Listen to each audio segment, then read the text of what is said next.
अरे, आप लोग अभी भी तैयार नहीं हुए? बैंड बाजे वाले आ गए हैं।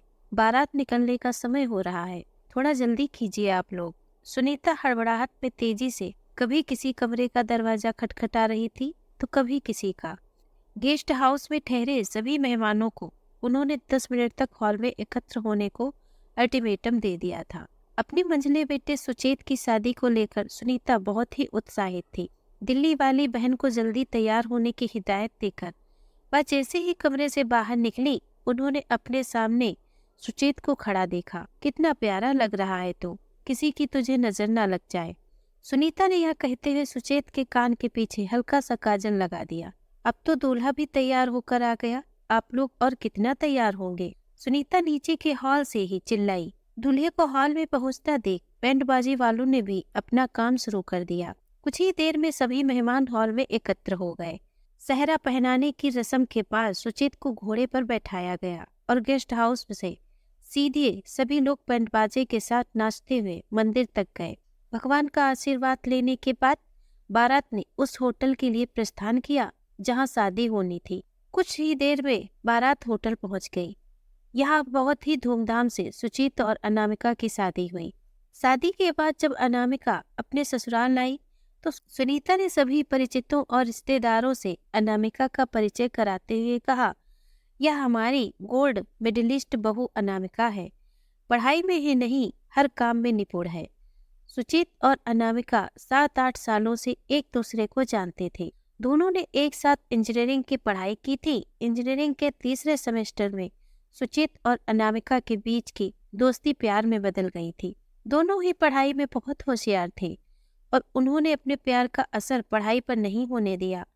अनामिका ने ग्रेजुएशन में गोल्ड मेडल हासिल किया और इसके बाद वह MBA करने के लिए वह लंदन चली गई। सुचेत ने इंजीनियरिंग करने के बाद एक प्राइवेट कंपनी में नौकरी शुरू कर दी। अनामिका जब MBA की पढ़ाई कर भारत लौटी तो उसे एक प्राइवेट कंपनी में बहुत ही अच्छे पैकेज पर नौकरी मिल गई। अनामिका का पैकेज सुचेत के पैकेज से काफी अधिक था। ऐसे में सुचेत के मन में असुरक्षा की भावना आने लगी कि कहीं अनामिका उसके हाथों से निकल न जाए। वह किसी भी कीमत पर अनामिका को खोना नहीं चाहता था। नौकरी की वजह से अनामिका की व्यस्तता भी बढ़ती गई।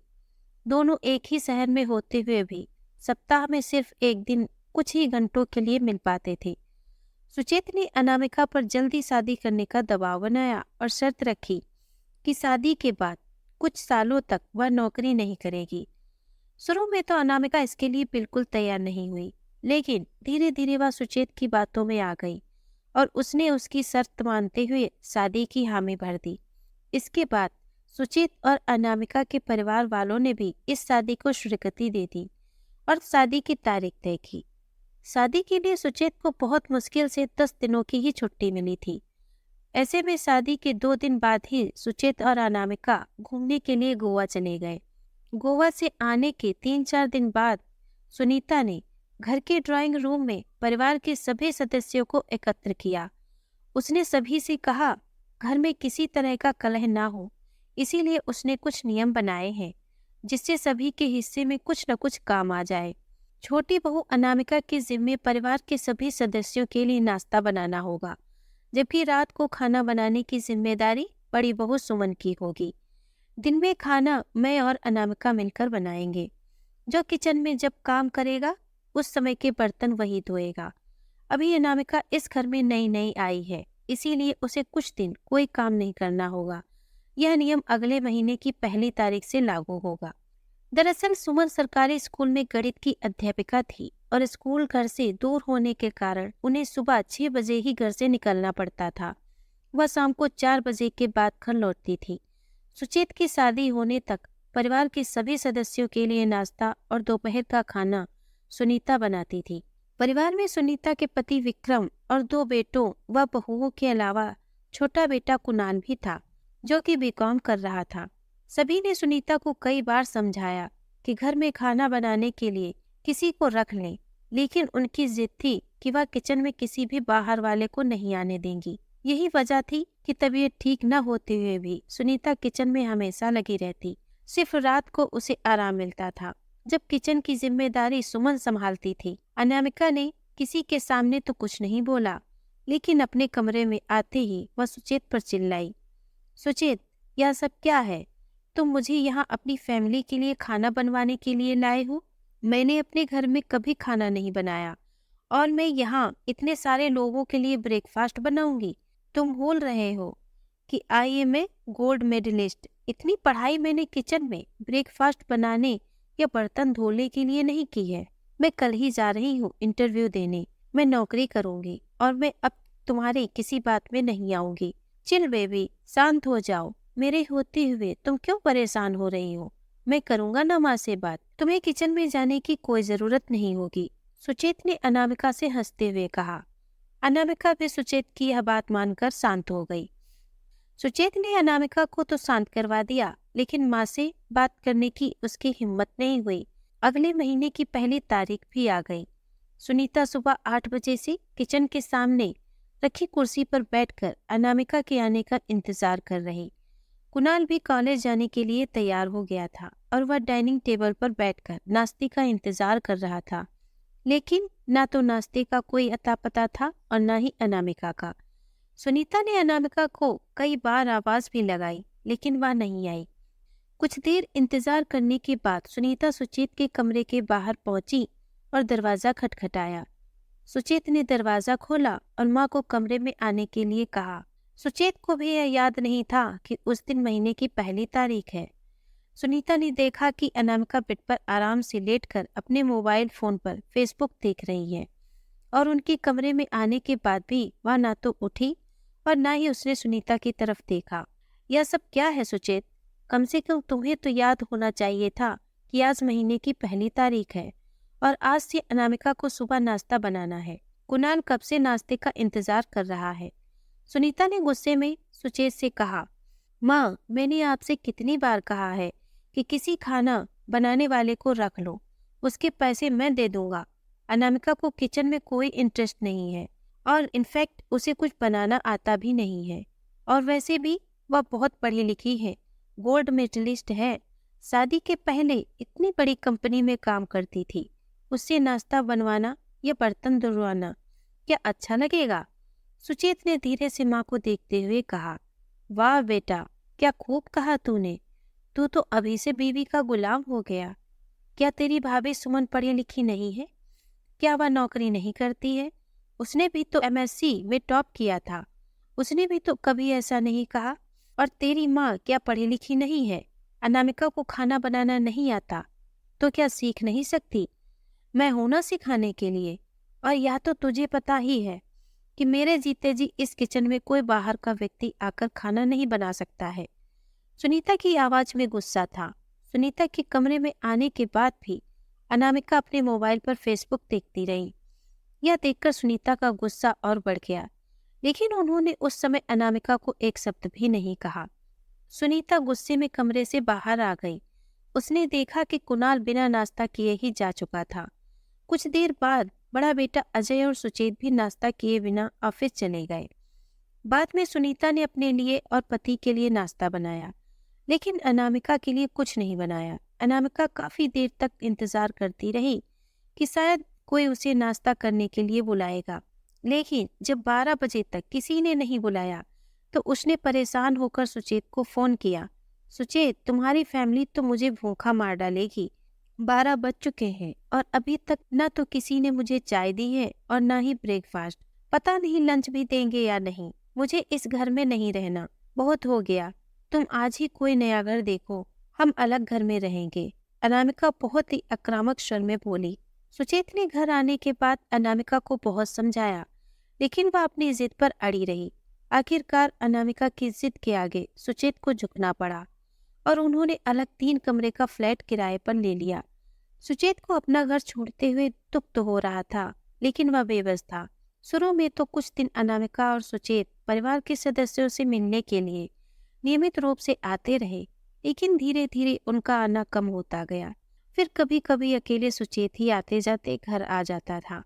अनामिका ने पहले दिन से ही घर में खाना बनाने और अन्य कामों के लिए घर में मेड रख ली थी। धीरे धीरे वक्त बीतता गया। सुचेत को परिवार से अलग हुए 2 साल बीत गए। अनामिका ने भी एक कंपनी में नौकरी करना शुरू कर दिया था। एक दिन सुबह 9 बजे सुजीत रोज की तरह ऑफिस जाने के लिए तैयार हो रहा था। तभी उसकी मोबाइल पर बड़े भाई अजय का फोन आया। उन्होंने बहुत ही घबराई हुई आवाज में कहा कि कुणाल का सीरियस एक्सीडेंट हो गया है और वह फटाफट अस्पताल पहुंच जाए। सुचेत हड़बड़ाहट में बिना अनामिका को कुछ बताए अस्पताल पहुंच गया, लेकिन उसके पहुंचने के कुछ देर बाद ही कुणाल ने दम तोड़ दिया। सुचेत और अजय ने माँ बाप को किसी तरह संभाला। सुनीता का तो रो रो कर बुरा हाल था, वह कई बार बेहोश भी हो गई थी। सबसे छोटा होने के कारण सुनीता का कुणाल से लगाव बहुत ज्यादा था। उसके चले जाने के बाद वह अंदर से टूट गई थी। सुचेत ने अनामिका को जब यह खबर देने के लिए फोन किया, वह किसी मीटिंग में व्यस्त थी। उसने बिना कुछ सुने ही फोन काट दिया। थोड़ी देर बाद सुचेत ने उसे व्हाट्सएप पर मैसेज भेजा, लेकिन मैसेज पढ़ने के बाद भी अनामिका ने न तो कोई जवाब दिया और न ही फोन किया। घर में दूर दूर से मेहमान आ चुके थे, लेकिन अनामिका का कोई पता नहीं था। जब भी सुचेत उसे फोन करता, वह फोन काट देती थी। शाम को 7 बजे के बाद अनामिका ने सुचेत को फोन किया और कहा कि जरूरी मीटिंग में व्यस्त होने के कारण वह बात नहीं कर सकी। सुचेत ने उसे तुरंत माँ के घर आने को कहा, लेकिन अनामिका ने साफ मना कर दिया कि वह बहुत थकी हुई है और वह घर जा रही है। अनामिका की यह बात सुनकर वह अवाक रह गया, लेकिन चाहकर भी अनामिका को कुछ नहीं कह सका। बड़ी बहू सुमन ने अकेले ही सब कुछ संभाला। अगले दिन कुणाल के अंतिम संस्कार से कुछ देर पहले अनामिका घर आई और सुचेत के बहुत समझाने के बाद माँ के पास गई और उन्हें गले लगाकर रोने का नाटक करने लगी। थोड़ी देर में वह सुचेत को किनारे पर ले गई और साफ कह दिया कि उससे यह सब नहीं होगा, वह ऑफिस जा रही है क्योंकि उसकी जरूरी मीटिंग है।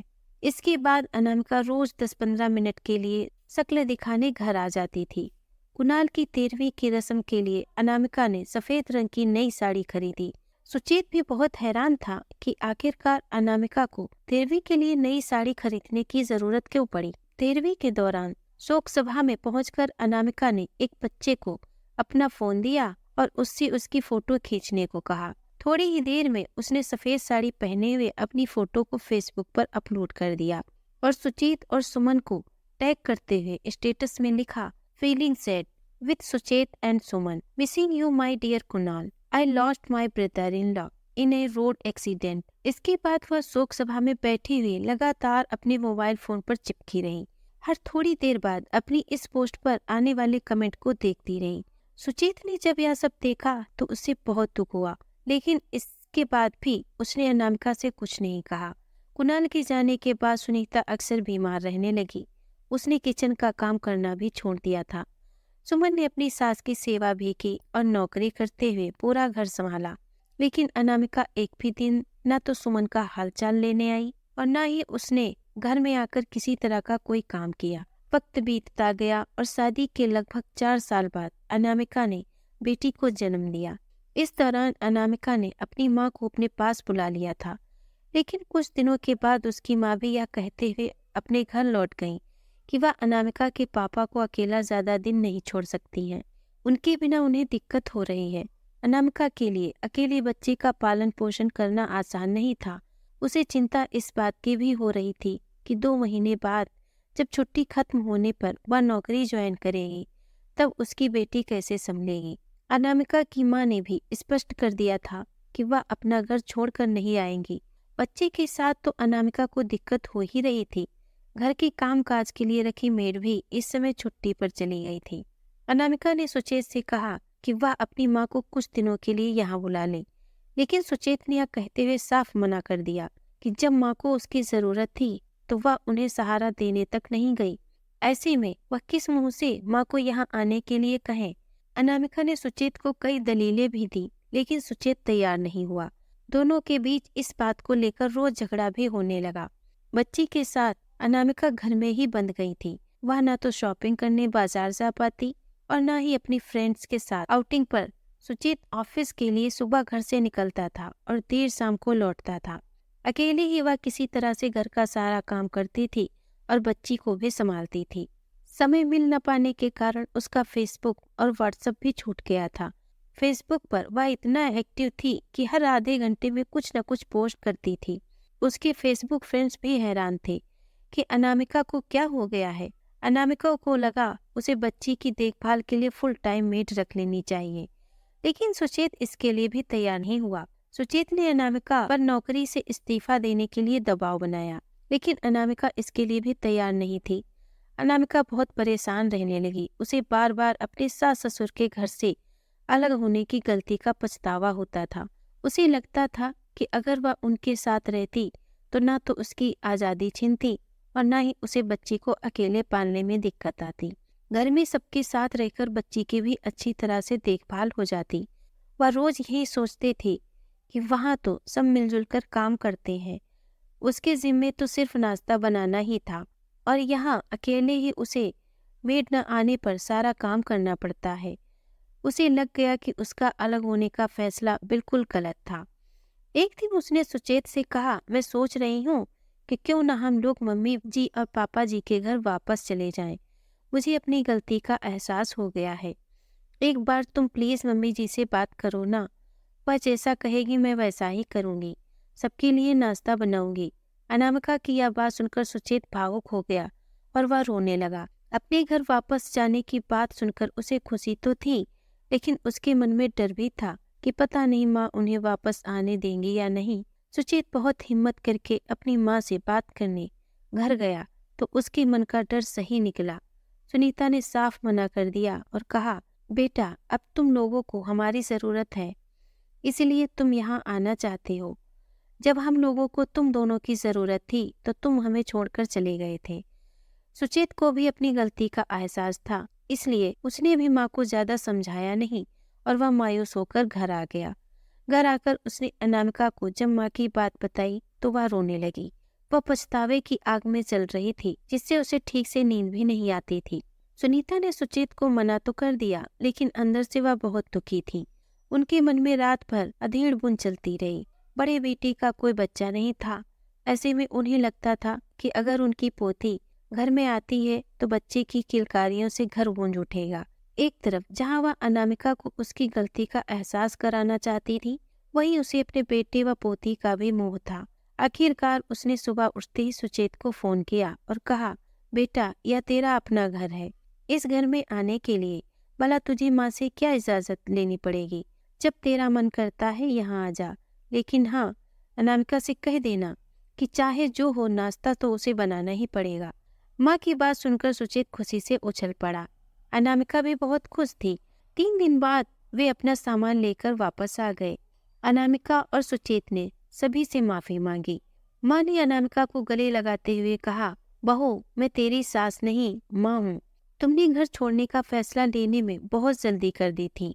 अरे कुछ दिन साथ रहती तो पता चलता कि मैं कैसी हूँ। सुनीता की बात सुनकर अनामिका फूट फूट कर रोने लगी और बार बार उनके पैर छूकर माफी मांगती रही। इसके बाद अनामिका का स्वभाव बदल गया। वह रोज सुबह जल्दी उठती थी और सभी के लिए नाश्ता भी बनाती। फेसबुक और व्हाट्सएप का इस्तेमाल कभी कभी करती थी। उसका स्वभाव बदला तो घर में उसके प्रति परिवार के अन्य सदस्यों का रुख भी बदल गया। अनामिका खुश रहने लगी और उसकी बेटी कब 3 साल की हो गई उसे पता ही नहीं चला। उसे परिवार में सबके साथ मिलजुल कर रहने का महत्व समझ में आ चुका था। दोस्तों, अगर आपको ये कहानी पसंद आई हो तो प्लीज इसे लाइक और शेयर करें। अगर आप हमारे चैनल पे नए हैं तो प्लीज इसे सब्सक्राइब करें। धन्यवाद।